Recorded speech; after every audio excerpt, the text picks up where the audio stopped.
사용하는지에 대해서 알아보도록 하겠습니다. 이제 피심은 이제 뭐 전기회로 간단하게 말해서 전기회로 시뮬레이션 프로그램이라고 생각하시면 쉬울 것 같고요. 이제 다른 프로그램 뭐 안신스 뭐 심플로러 같은 기능들도 있지만 이 PC는 아주 가벼운 시뮬레이션으로 저사양의 노트북이나 컴퓨터에서 돌릴 수 있어서 저희 연구나 이제 학업에 잘 활용될 수 있을 것 같습니다. 그래서 PC를 어떻게 설치하는지부터 이제 기본적으로 어떻게 사용하고 그리고 또 어떤 두 가지 예제들을 풀어보면서 피심 프로그램의 사용법에 대해서 익혀보도록 하겠습니다. 먼저 이렇게 구글에 psim이라고 검색하게 되면 이렇게 첫 번째 파워 심테크하고 주소가 뜨게 됩니다. 여기 들어가시면 이제 이 psim이 있고 우리가 이거를 돈 내고 쓰기는 좀 그러니까 try for free를 눌러줍니다. 그러면 이제 try psim 여기서 다운로드 데모를 눌러주게 되면 이제 15일 동안 쓸 수 있는 psim 앱을 깔 수 있습니다.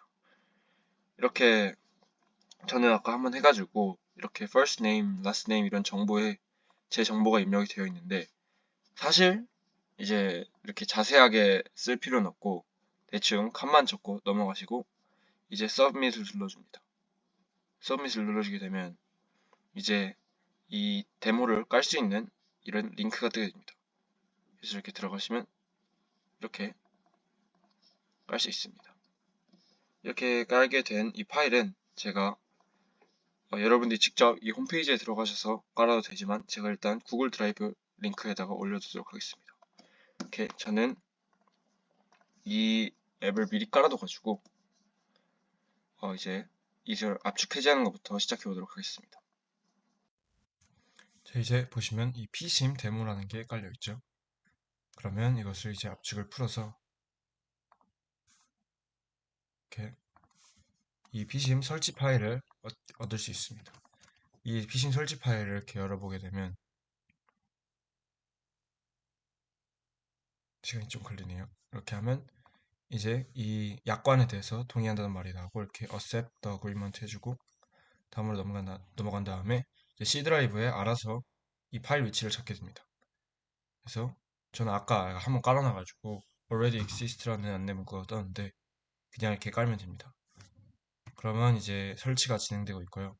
설치가 다 완료되면 이어서 하도록 하겠습니다. 이렇게 다 설치를 하게 되면 installation configuration이라고 무슨 아까 입력했던 것 같은 장들이 뜨는데 스킵을 해줍니다. 스킵을 해주고 이제 다 완료가 됐다고 뜨고 run psim을 누르게 됩니다. 이렇게 누르면 이제 psim 앱이 열리게 됩니다. 이렇게 psim 앱을 열면 뭐 이런 복잡한 화면이 기본 화면이 떠 있습니다. 이렇게 위에서부터 보면 이렇게 파일, 에딧, 뷰 이렇게 뭐 다양한 창들이 있고 여긴 뭔가 활성화가 안 되어 있는 것 같은 그 버튼들이 있고 이 밑에도 이런 활성화 안 되어 있는 버튼들이 있습니다. 여기 보면 이렇게 뭐 여러 가지 example들도 있고 저는 이전에 이 프로그램을 사용했기 때문에 이런 recent 파일도 있고 이렇게 뭐 뉴스 이벤트 뭐 이런 것들이 있는데 저희는 일단 간단한 지금 예제대로 풀어보기 위해서 새로운 파일을 만들 겁니다. 그래서 이 파일에 들어가시면 new 그리고 또 이제 뭐 open 그리고 new 프로젝트, 오픈 프로젝트 이런 것들이 있는데 이제 프로젝트 같은 경우는 이 여러 가지 파일들을 한 뭉텅이로 묶어가지고 이게 같이 관리할 수 있도록 하는 거고 저희는 간단한 예제를 풀어볼 거기 때문에 이렇게 new를 눌러주게 됩니다.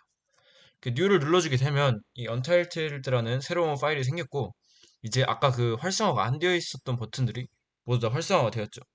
그러면 이제 저희가 이제 회로 요소들을 만들어 줄 건데 이렇게 빠르게 저항을 하나 설치해 볼 겁니다. 여기 아래에 있는 버튼을 이렇게 누르게 되면 마우스 커서가 이 저항 모양으로 바뀌었죠. 그래서 이렇게 저항을 이렇게 누르게 되면 이렇게 저항이 이렇게 설치가 되는 모습을 볼 수 있습니다.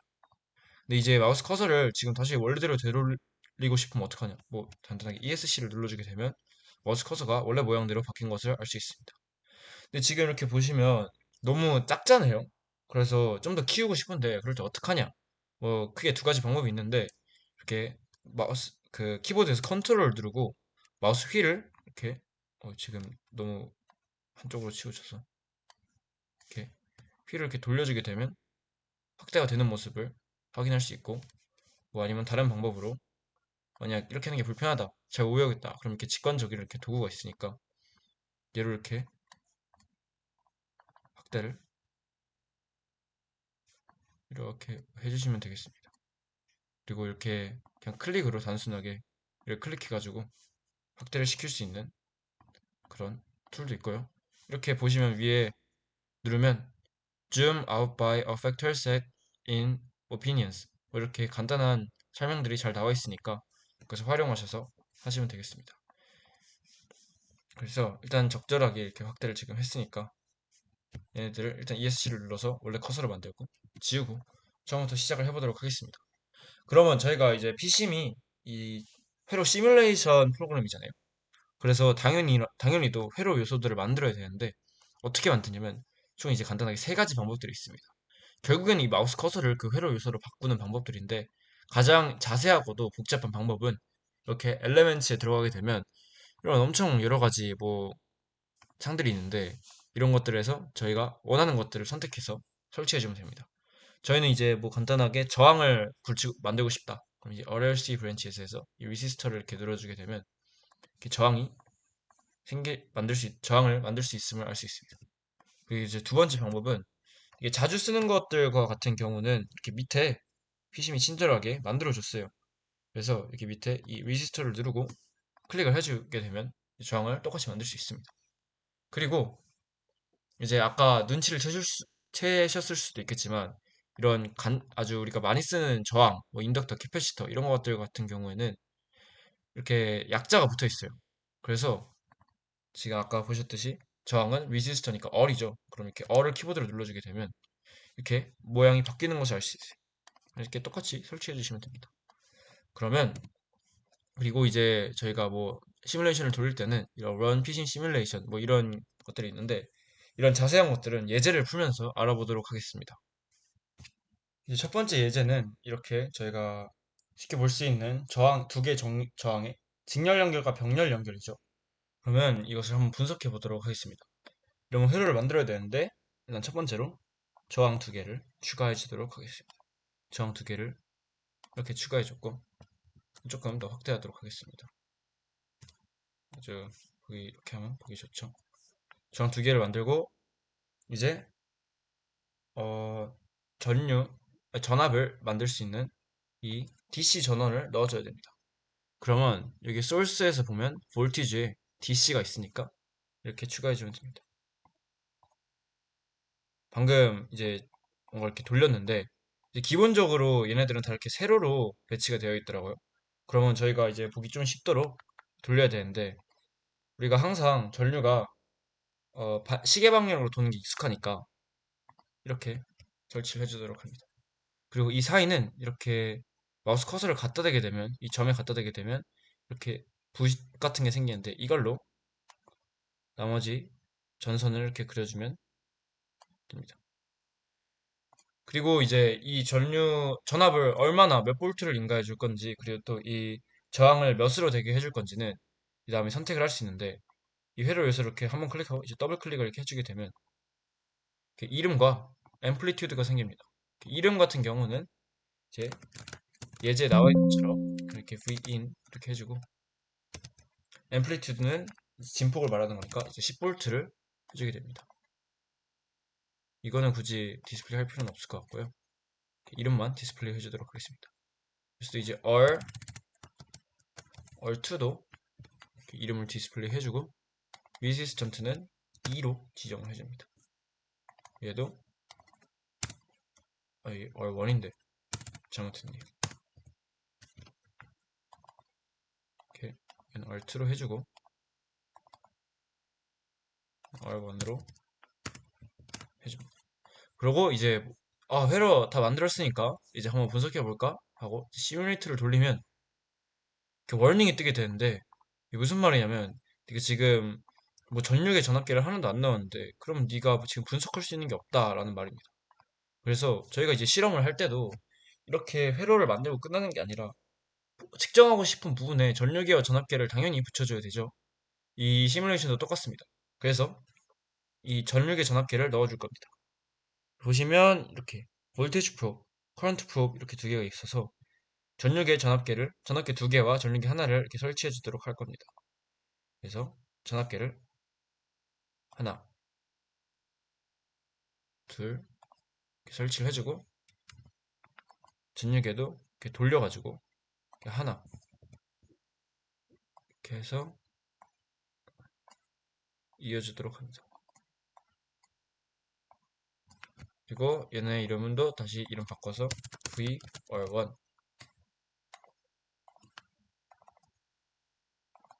더블 클릭해주고 VR2 이도 디스플레이 해주고 얘는 그냥 하니까 I 이렇게 그냥 두도록 하겠습니다. 그럼 이제 여기서 궁금증이 하나 생기실 텐데 이 점이 뭐냐? 이 점 뭐야? 거슬리게 생겼네? 라고 의문점이 드실 텐데 이것은 시뮬레이션을 돌리고 설명드리도록 하겠습니다. 이렇게 시뮬레이션을 돌리면 아까와 다르게 이런 프로퍼티스 창이 뜨죠. 저희가 지금 이 전유계 하나, 전압계 두 개를 이렇게 만들어줬기 때문에 이렇게 두 개가 뜨게 됩니다. 그래서 얘네를 다 클릭해서 애드를 해줘서 그래프에 다 표시해 주도록 합니다. 이렇게 보시면 이제 이 전압계 이 값은 4, 6 이렇게 양수가 잘 뜨는데 이 초록색 전류의 값이 음수가 뜨게 됩니다. 그것은 무엇이냐면 저희가 지금 전압이 여기가 높고 여기가 낮은 여기가 플러스고 여기가 마이너스인 상황이죠. 그래서 이렇게 전압이 높은데 지금 이 전압이 높은 이 전류의 방향과 이 점이 지금 일치합니다. 얘가 지금 높은 방향에 있죠. 플러스고 마이너스죠. 근데 이 전 유계 같은 경우에는 전류가 이렇게 흐르고 있는데 지금 이렇게 시작하는 방향과 다릅니다.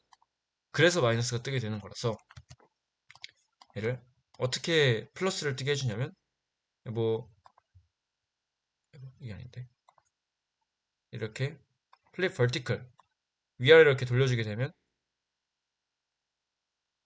이렇게 점이 다시 아래로 간 것을 볼 수 있습니다. 그래서 이 상태로 다시 시뮬레이션을 돌려주게 되면 이렇게 원하는 대로 양수의 값이 뜨는 것을 확인할 수 있습니다. 이렇게 이 양수의 값이 뜨는 것을 알 수 있는데 저희가 지금 DC 전류를 걸어줬기 때문에 시간에 따라서 계속 일정한 값이 나오는 것을 볼 수 있고요. 이렇게 전 U의 값은 지금 합성정이 5ohm이고 얘가 10V이므로 2V가 흐르는 것을 볼 수 있고 2A가 흐르는 것을 볼 수 있고 이제 VR1과 VR2는 R1 대 R2로 분배가 되기 때문에 2 대 3, 4 대 6으로 이렇게 분배가 되는 것을 잘 확인할 수 있습니다. 그리고 그래서 해주고 그 다음으로 얘네들이 병렬 연결된 상황을 그려줄 건데 지금 얘 다시 만들기 귀찮으니까 알죠? 다시 만들기 귀찮으니까 이걸 복사해서 컨트롤 C 해서 다시 이렇게 붙여 넣어주도록 합니다. 사실 뭐 얘네를 많이 바꿔야 돼서 이렇게 프로퍼티만 유지되도록 들고 왔습니다. 이름도 겹치면 안 되니까 자동으로 바뀌는 모습을 볼 수 있고요. 이 전류, 이 회로, 이 전선들은 거슬리니까 그냥 지워주도록 하겠습니다.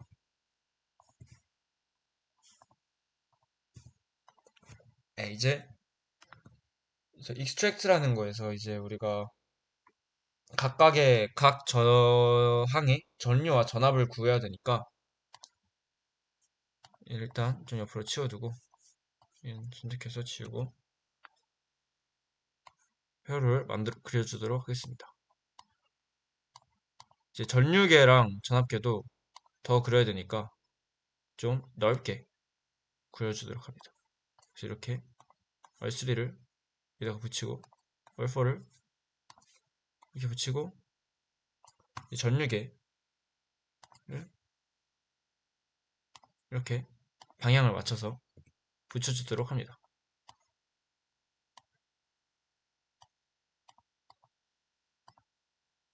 이렇게 그려서 이어주었고요. 이제 이 전유계는 아니 전압계는 병렬 연결을 해줘야 되기 때문에 이렇게 병렬로 연결해주면 될 것 같습니다. 이렇게 막 깔끔함을 원하실 수도 있지만 어차피 회로는 연결만 되면 될 거기 때문에 이렇게 그려주었습니다. 그리고 이제 얘네들한테 이름을 붙여줘야겠죠. i3 잘 만들어져 있네요. IR3로 하죠. 통일성 있게 IR3,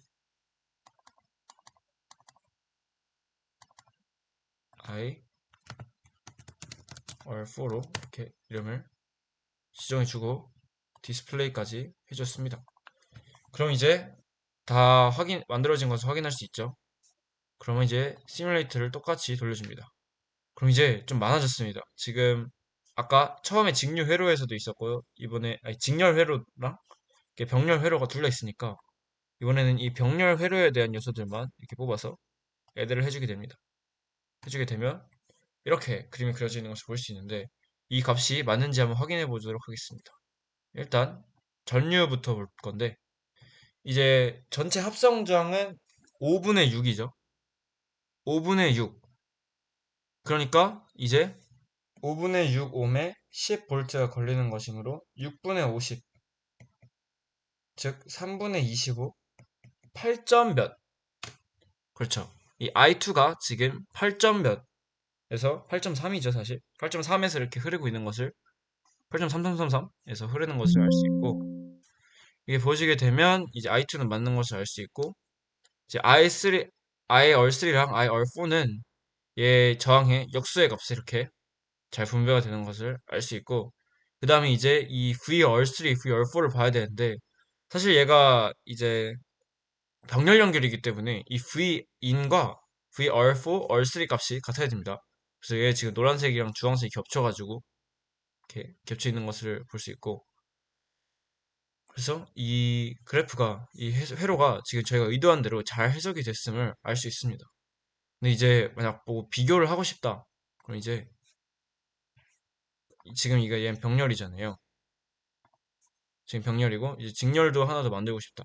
이 스크린에서 뉴 윈도우 그래서 아까 그 프로퍼티들을 다 추가를 해주고 새로 해주게 되면 이렇게 같은 창에서 같이 이렇게 비교를 할 수 있습니다. 그렇죠?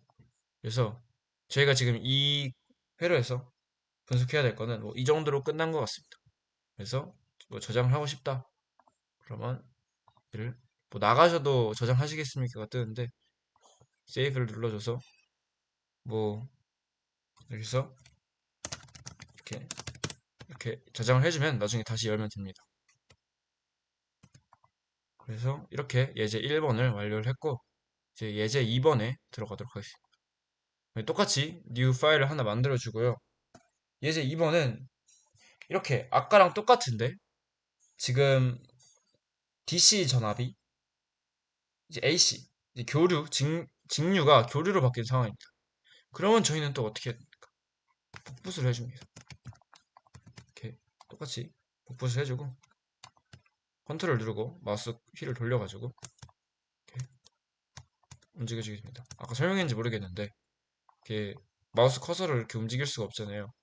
그럼 이제 Shift를 누르고 이렇게 움직여주면 잘 움직입니다. 그래서 이렇게 아까 거를 그대로 불러왔고요. 이 DC가 아니라 교류 회로를 추가해야 됩니다. 아까 DC를 제가 엘리멘트 이렇게 들어가서 추가했는데 여기 밑에 DC 볼테이지 소스가 있고 저희는 이번에 교류를 줄 거기 때문에 이 사인 형태의 교류를 주도록 하겠습니다. 이렇게 방향을 잘 돌려가지고 설치를 해주고요. 이제 좀 더 교류기 때문에 그 넣어야 할 값들이 많습니다. 이제 피크 앰플리튜드는 아까처럼 10V로 지정을 해주도록 할 거고 이 프리퀀시는 뭐 사실 지금 분석을 하는데 아주 중요한 요소는 아니기 때문에 60으로 두겠습니다. 이 프리퀀시를 60으로 뒀다는 거는 60초에 한 번, 1초에 60번 진동을 한다는 거니까 60분의 1초마다 한 주기가 나타남을 알 수 있습니다.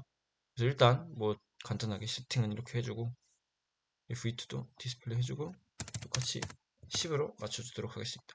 그 다음에 똑같이 시뮬레이션을 돌려주도록 합니다. 일단 직류회로 먼저 볼까요? 그러면 I1과 VR1, R2를 선택하면 되겠죠?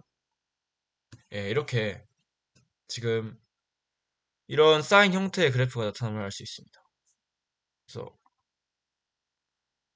이렇게 보시면 지금 이 반주기가 8ms 정도 동안 진행이 되는데, 그러면 한 주기가 한 16점 몇 밀리세크인 거고, 그러면 이제 60분의 1초라는 것이 잘 맞아떨어집니다. 그래서 이렇게 전류를 인가해줌에 따라서 전류가 이렇게 전압이 얼마나 걸리냐에 따라서 이렇게 변하는 것을 볼 수 있습니다. 그래서 이 피크 값에서는 6, 4, 2의 값을 나타내면 알 수 있는데, 이 V와 I가 그게 아까 그 직렬에서의 아니, 직류 회로에서 직류 DC 전압을 걸어줬을 때의 값과 똑같음을 알 수 있습니다. 이게 근데 보시면 살짝 지금 마음에 안 드는 부분이 있습니다. 사실 저는 이게 한 주기를 다 봤으면 좋겠는데, 지금 기껏해야 반 주기 정도밖에 안 보여주고 있죠. 그럼 제가 이제 떻게 해야 되냐면, 아까는 그게 사실 한 시간에 대한 것만 알면 됐으니까 상관이 없었는데, 이런 교류 회로를 넣게 되면 이 시간이 중요할 수밖에 없죠. 그러면 이 시뮬레이션 컨트롤을 눌러주게 됩니다. 그럼 뭐가 바뀐 거야? 할 수 있겠지만 이 커서가 이 시간 모양이 하나 생깁니다. 이걸 눌러주게 되면 타임 스텝, 토럴 타임 뭐 이런 것들이 뜰 수 있는데, 지금 저희가 어, 한 주기가 60분의 1초잖아요. 그러니까 뭐 대충 한 0.1초 넣어주게 됩니다. 그리고 이 타임 스텝은 일단 그대로 두도록 하겠습니다. 이거 이렇게 넣어준 다음에 다시 시뮬레이션을 이렇게 돌려주게 되면, 지금 데모 버전에서 뽑을 수 있는 출력 횟수가 있다고 제한이 걸렸네요. 그럼 일단 대충 이렇게 보시게 되면 이렇게 오른쪽으로 쭉 그림이 그려진 모습을 볼 수 있습니다. 데모 버전에서 여기가 잘렸고요. 이렇게 보시게 되면 저희가 생각하는 아주 예쁜 그래프가 나오는 것을 알 수 있습니다. 근데 여기서 아까 말했던 그 점이 뭐냐? 이 타임 스텝에 따라서 지금 타임 스텝이 1에 10의 마이너스 5승이잖아요. 10의 마이너스 5승이잖아요. 근데 지금 0.1초 동안 뽑았으니까 총 점들이 10의 4승번 찍힌다는 얘기겠죠? 만 번 찍힌다는 얘기인데, 이게 지금 막 저희가 어떤 수식으로 계산해서 그래프를 그리는 게 아니라, 수식 그래프로 그린 거이긴 한데, 그래프를 그린다기보다는 그래프를 그릴 때 어떤 함수를 넣어가지고 그린다기보다는 어떤 한 값에서 각 그 타임에 따라서 지금 조건이 무엇이고 몇이다 이렇게 각각 계산해서 점을 하나씩 찍는 방식입니다. 그래서 이것을 좀 더 직관적으로 보기 위해서 어떻게 해주면 되냐면, 뭐 얘를 한 5에 마이너스 2 정도 이렇게 둡니다. 그래서 설정이 됐죠? 그리고 이거 너무 작으니까 한 0.2 정도로 두겠습니다. 0.1 정도로 두겠습니다. 0.01 정도로 두고 시뮬레이션을 이렇게 돌려보게 되면,